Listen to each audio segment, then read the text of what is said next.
Welcome back to Lost Legacies. I'm Matt. And I'm Sam. And today we're talking about Lost, Season 2, Episode 2, Adrift.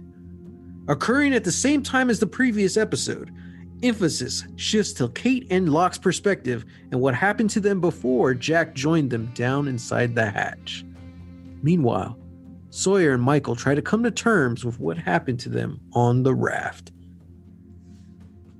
Yeah, that was kind of weird intro. I didn't write it. I just lifted off of Lostpedia. Thanks, Lostpedia. And I think you could tell that it wasn't my writing. Yeah. That really sums it up well.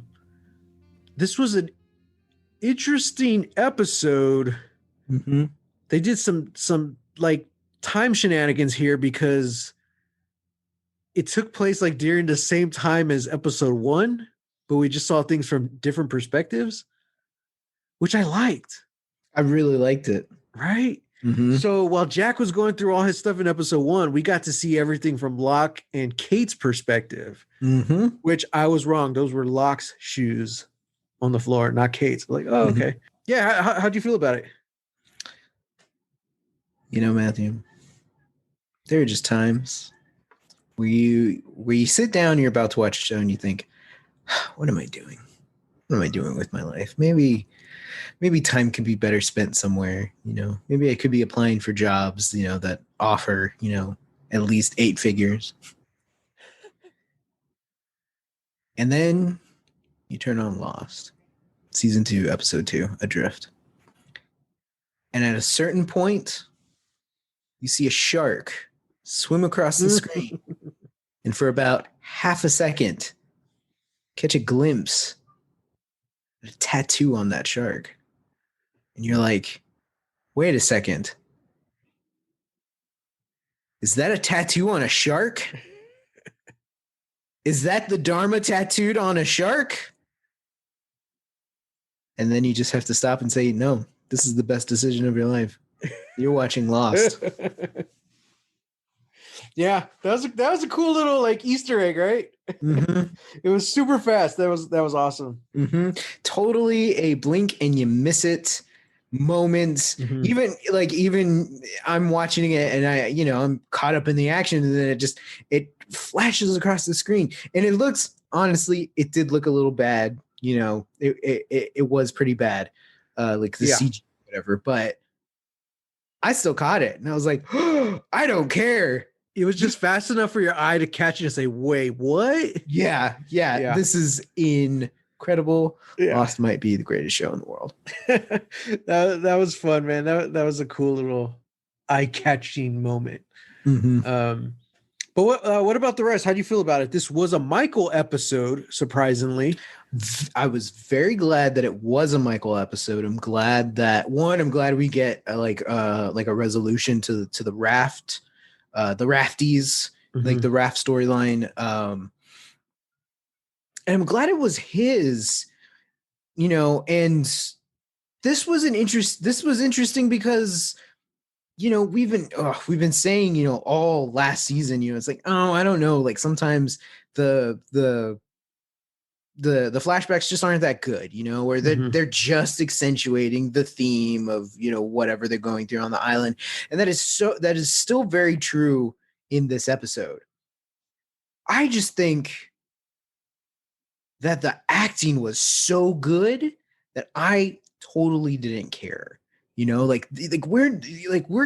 are caught up in Michael's drama, about in these flashbacks about him fighting for custody of his kid, of Walt, who at the time is barely like 2, maybe something like that. Yeah, something like that. He's so young, and we're just caught up in it. And I think the desperation in Michael in the flashbacks adds to the desperation in the present, because we see how hard he's fighting. And obviously we already know that, by the time Walt and his mom go to Rome, Michael hasn't seen them in years, by the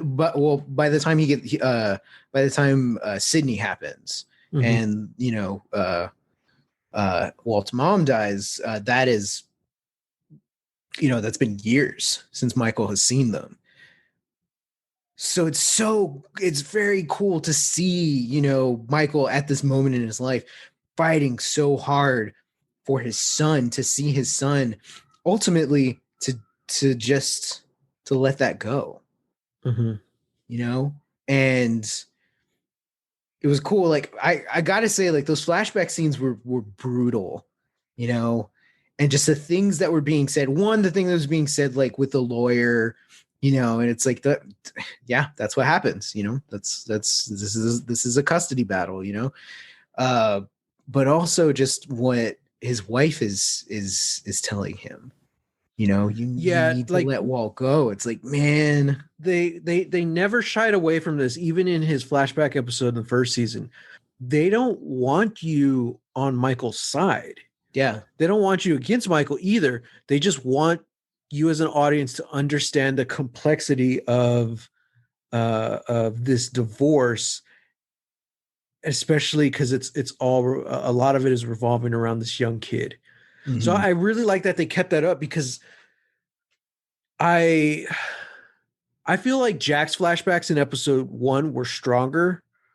Mm-hmm. They're more powerful, but I completely agree with what you say. Like seeing that custody battle in the past play out while Michael is trying to get Walt back now, but he's not really, he's just shouting. Mm-hmm. But you just see the desperation. Just everything was so good. And there's even a point in the flashbacks too where I was against Michael. I'm like, dude, like you got to think about what you're doing. And then he has this scene with Walt's mom where she lays it out for him, and she's like, hey, this is all about Walt. It's not about us, and you need to get yourself together. I'm like, oh man, yeah, it's rough. But this episode was originally a Sawyer episode. Really? Yeah. They even started filming, and you can look it up. They have pictures, set pictures. And it was James Holloway, and the woman, she was a guest star, was I think Jolene Ballock from Star Trek Enterprise. Oh, okay. Yeah. And Enterprise had just ended like that spring. So she's like straight off of Enterprise. But Lindelof and Hughes, they ended up, like, they said that's the only time in Lost history where they cut a storyline like in production. Whoa. They said it wasn't meeting their standards.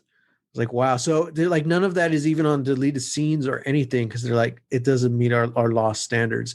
Yeah. So which is incredible, because I thought this was a really solid flashbacks. So that they were last minute, and they had to, I guess, I'm assuming they were writing them on the spot, unless they already like had this plan for like a few episodes down the way. You know what I mean? But yeah, I that may be like the better like the better scenario. Because now they've had time to write more episodes, and I think that's probably, I just feel like the flashbacks were too good for them to have been writing it as they were filming. Yeah. So I have a feeling they had it planned.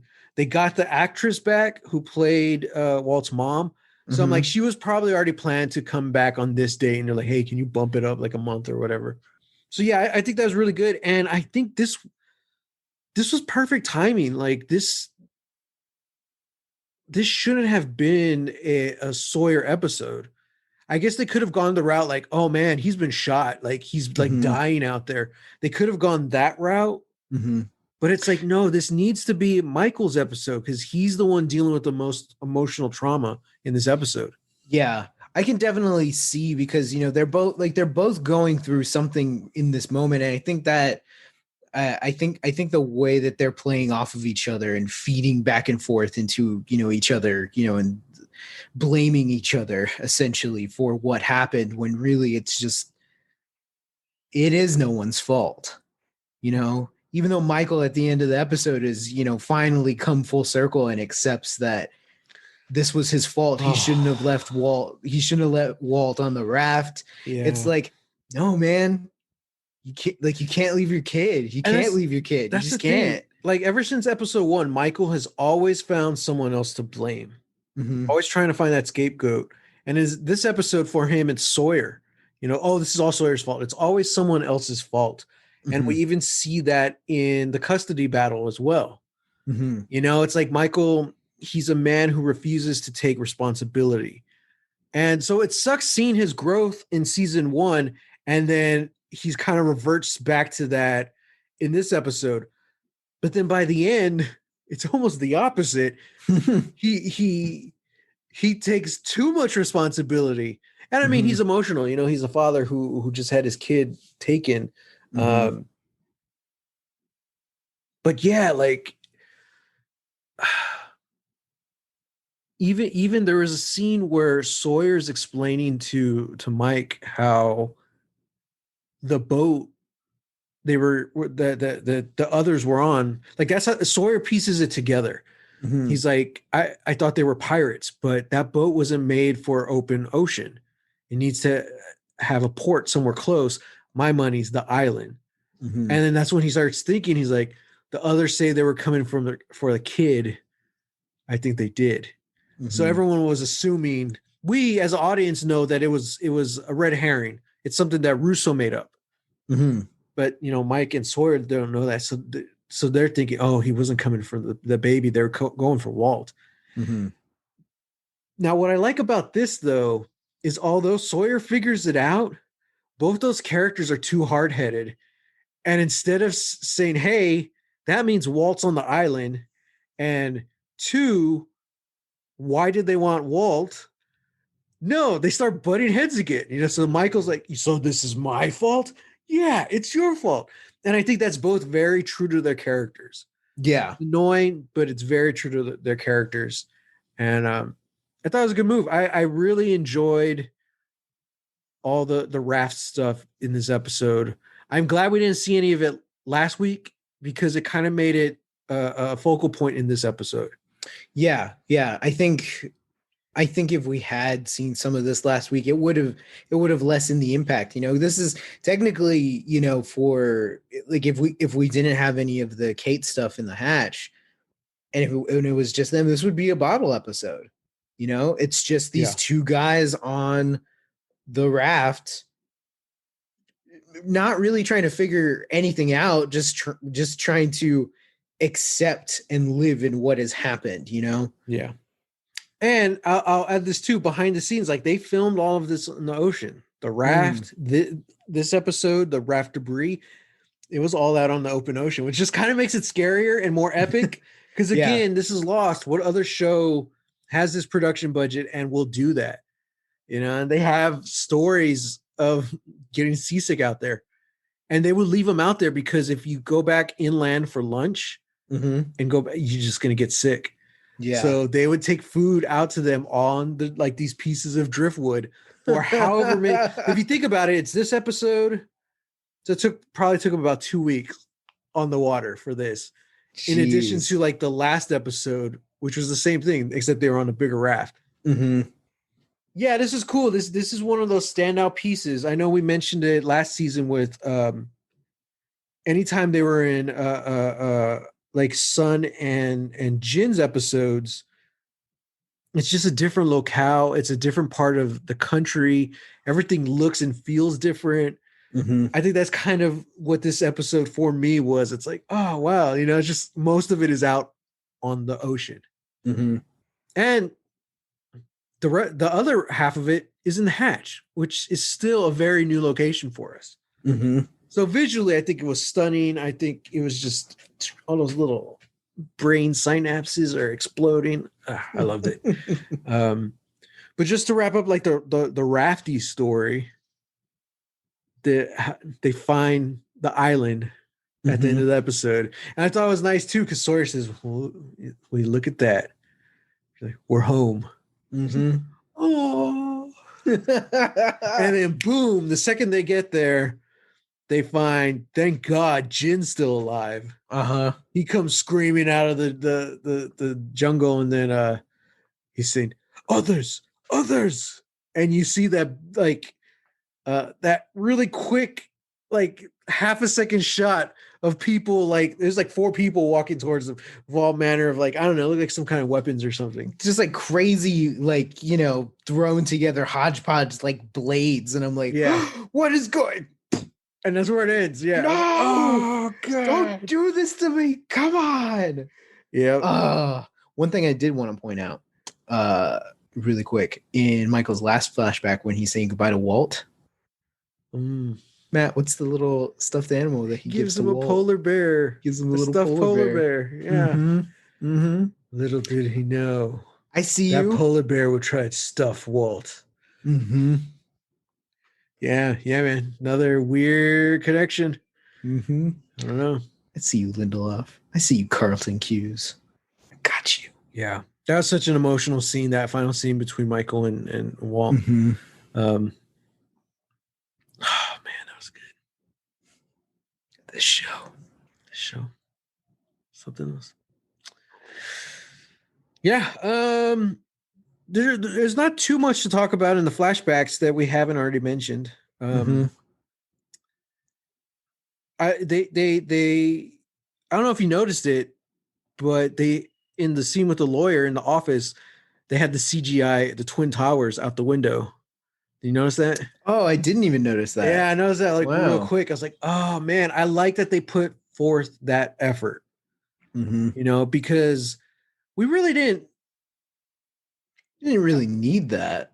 Yeah, I don't know if they've mentioned in the past that he was in New York. They might have in his episode last season. Yeah, I think they I think they did. Yeah, I'm pretty sure they mentioned it during the lawyer scene too. It's like, you're in New York and they're in Amsterdam, blah blah blah. But I like that they put money out to do that, just to kind of set it up. And it's so fast too, like you didn't even notice it, and then I did, and I was like, oh wow, that was nice, because it sets up the time frame. Yeah, and this was 2005, so it was just 4 years later, So yeah, I don't know, I like those little details. It feels like, honestly, it feels like a book. It feels like a novel. It's all those little things like authors can write that feel like fluff. It just feels extra, but it really builds the world. So yeah, I really enjoyed that. Other than that, the rest of the episode was pretty much all in the hatch. And I don't know, like, we'll just jump to it. This episode ends the exact same way last one did, when Jack figures out that it's Desmond. But this one, I don't know. Like, first off, what did you think about just this style of storytelling? Like, going back and seeing everything from Kate and Locke's perspective. I really dug it. Mostly because, it just gives us like what were they doing? What happened? By the time Jack gets into the hatch at the end of last episode, like we're just as lost as he is. We're like, well, wait, what's going on? Like, what are all these things? And this time they just sort of like glossed over all of that. Locke goes in and like doesn't take the time to really just like look around and investigate anything. No, he just goes in. He's just like, what's down here? I don't know. And then he finds Kate, and we find out, oh, Kate is actually okay. She's just locked in, a quote unquote closet. Yeah, which the reveal is probably the most beautiful location on the island, the pantry. Oh, yeah, man. And she's over there, she's eating like chocolate bars or whatever, but behind her on the shelf is this big barrel that says peaches.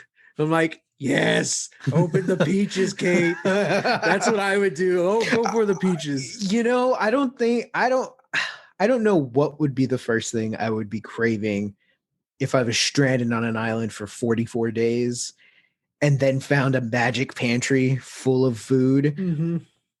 But I can make a good bet that it wouldn't be chocolate. The thing that is just going to dehydrate you and make you thirsty the most. No, I would have, like, if I could have swore I saw a jar of pickles in there, I would have been like, yeah. Oh my God.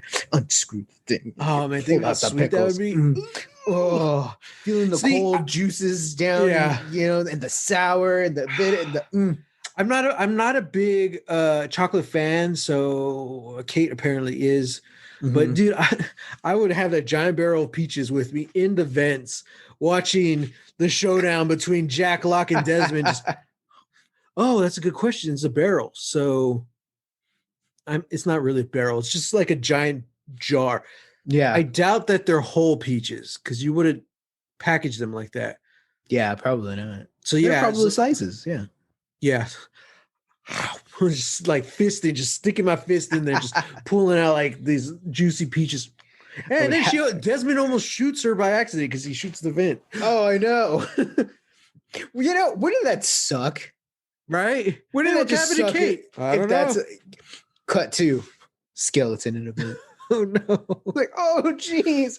What's that And she had chocolate smell? bars, I so they don't wouldn't know. find her until, she started to smell. If it was Mhm. me, you'd have peach juice coming out of the vents. Yeah, I don't think that's supposed to happen. What the hell?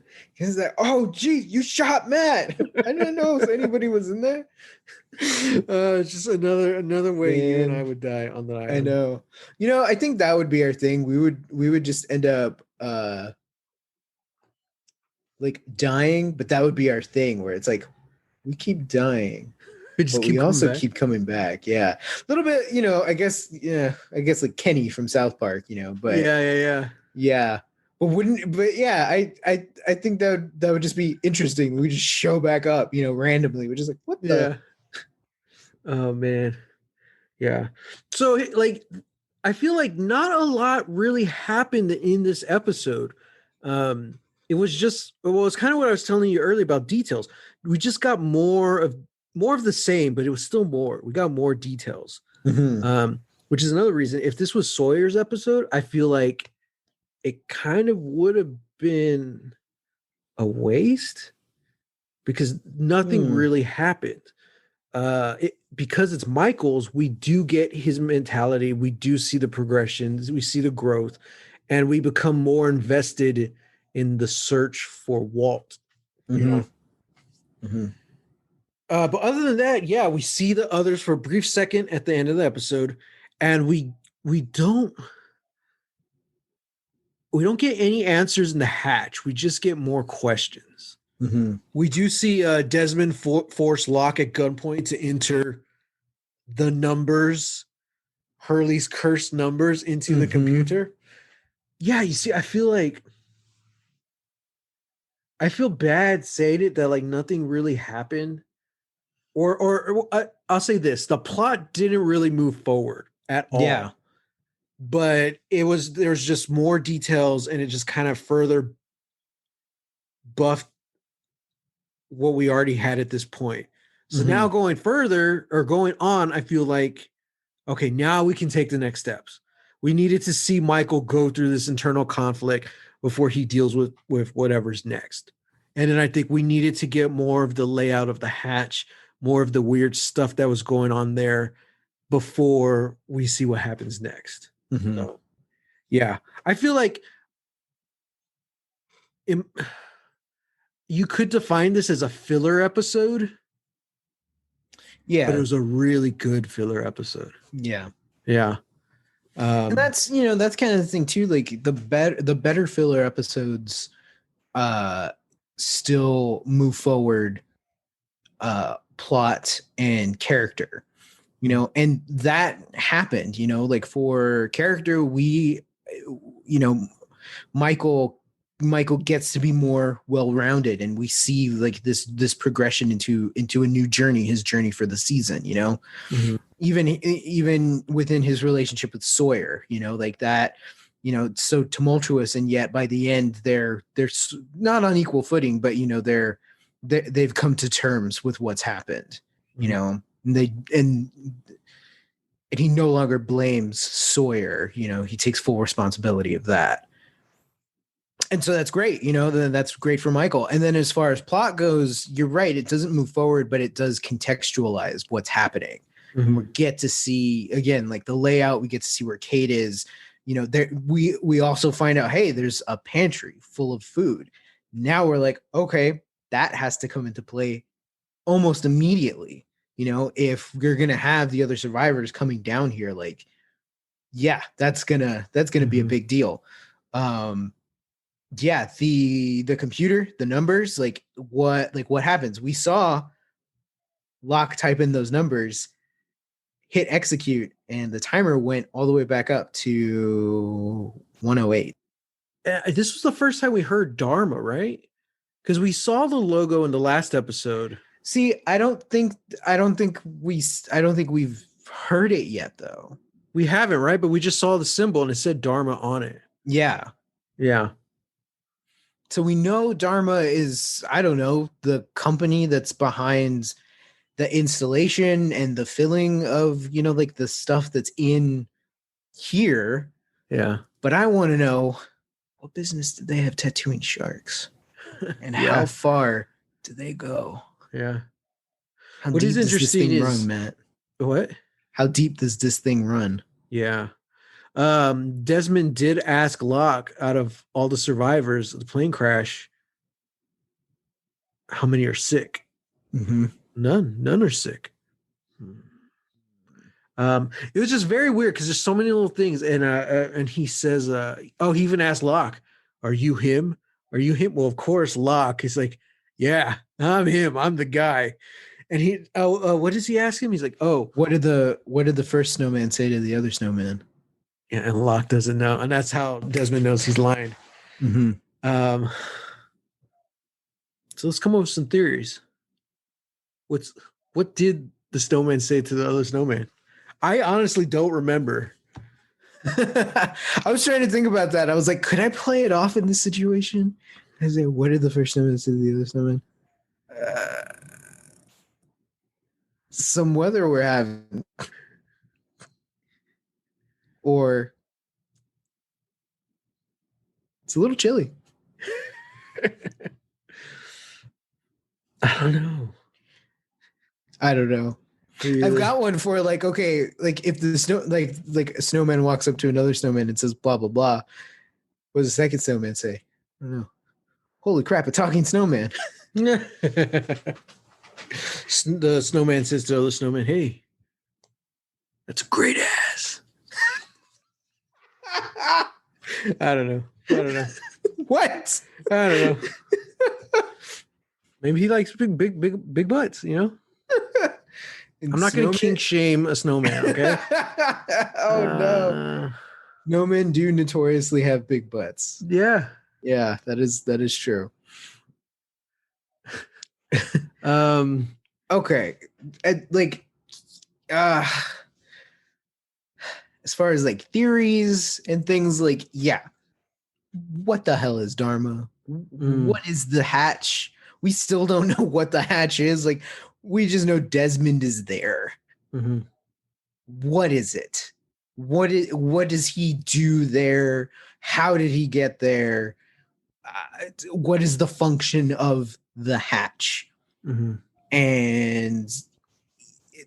And what is Dharma's fascination with animals? They got freaking polar bears on an island. They're tattooing sharks and just letting them loose in the ocean. The smoke monster is a monster, maybe, but it has mechanical parts to it. I don't know. It's just what is Dharma? What are they doing? What's their animal fascination?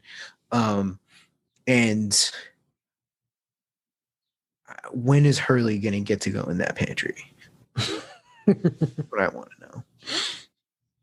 My boy Hugo needs to go in that pantry and just be like, dude. That's it. I feel like just this episode is very odd because these first two episodes could have been one. Yeah, they do sort of feel like well, it's kind of like we said, we could have had the raft stuff on the first episode. Mm-hmm. I feel like maybe it was the hatch stuff was put in here maybe because it didn't fit in the last episode. It's your season premiere, and I don't think that it was over long. I think it was just a regular episode. Mm-hmm. Yeah, it's just regular. Yeah, and maybe that's why they're like, okay, we only have this amount of time, so we're just going to focus on Jack and Jack getting into the hatch. Mm-hmm. Yeah, I'm curious on their. I wonder why they decided to tell it that way. Mm-hmm.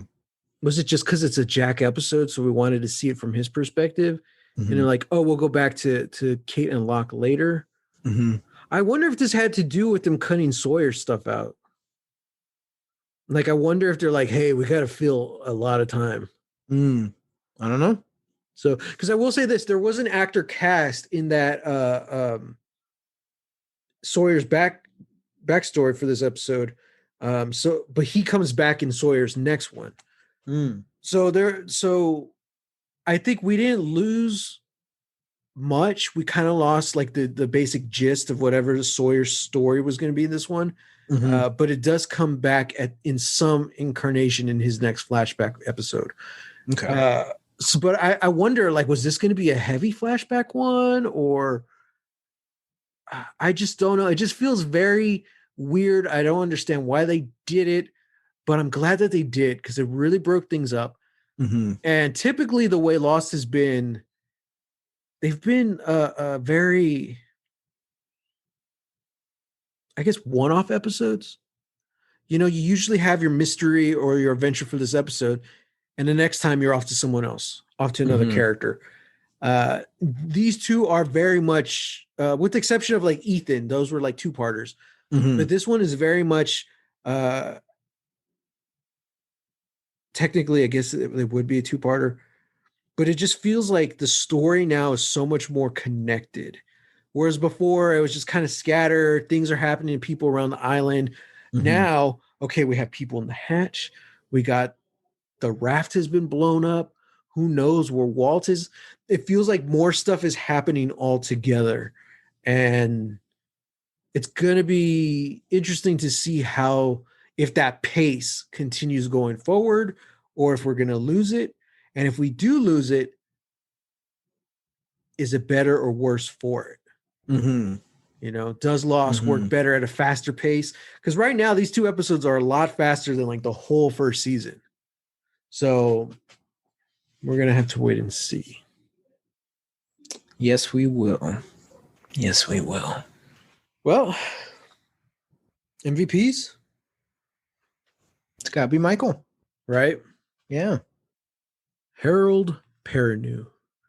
Yeah, man, that was a good performance. You love Michael when you're supposed to, and you, I guess, dislike him when you're supposed to. I don't know. I think really, yeah. You know, you feel for him, you feel for his plight, but at the same time, you know, like you see that he's still very in the wrong. Yeah. You know, and it's like you want him to see that too, you know, because you can see that he's in pain, and yeah, it's just such a complex story that he's given, and it's just an incredible performance. Yeah. And the little boy they got to play Little Walt. Oh my God. Adorable, man. Yeah. Oh. Yeah. And the fact that he was so shy too, I'm like, oh, yeah. Just want to squeeze those little cheeks. But yeah. Well, I'm breaking from the norm, Sam. Uh-oh. Because I'm going to give, I don't think we've done this before. I'm going to give the MVP to the set designers. Oh. Not sure who that was, but I don't think it said it on Lostpedia. But just we got to see a lot more of the hatch at a slower pace this episode, and it really got to build out I guess maybe the world building. You know, this is cool too, because you can tell it's a actual physical location. This isn't a set they built.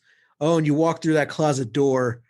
You have to walk down a hallway in a studio to get to the next room. You know what I mean? Yeah. It's like they built this hatch, and it's so cool. Like, even the camera angles, the way they were playing with everything, like, I want to go explore this space. Really cool. So yeah, I'll give this set designers. And also even the raft stuff, even though there wasn't much set, what they had worked. You know, and when you see the pontoon of the boat, man, your heart just skips a beat. You're like, yes, safety. Oh, that was intense. I'm just glad they're off the water now. I know, me too. Sucks that they, found the others, but it's good they're all together again. Yeah.